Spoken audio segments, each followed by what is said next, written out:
Geçtin başa geldi sana lapşur köpek oğlu. Yaydın sesini her tarafa gül köpek oğlu.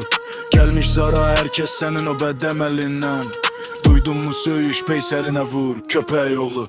Vicdan yok imiş, hisletin heyvan sayağı imiş. Heyvan sayağı biraz da kudur köpek oğlu. Fəqir olanın üstüne güm şirkimi her an. Rütbeli yanında tülkü tek dur köpek oğlu.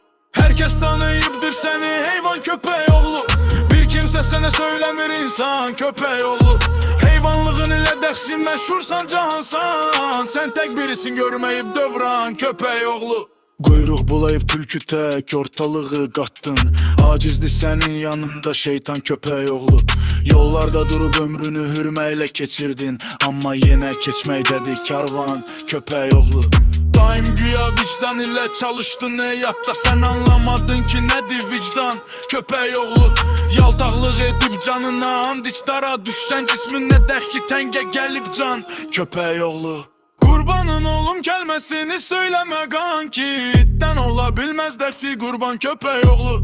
Her bir kese sen bin dene noksan arayırsan. Bil ki yaşamaqdı senden noksan köpek oğlu. Neslin senin heyvan gelip heyvan gedecekti. Senlik değil ama çekecek an köpek oğlu. Daha besti seni o anlayabilmez. Bir haldaki koydun adın heyvan köpek oğlu.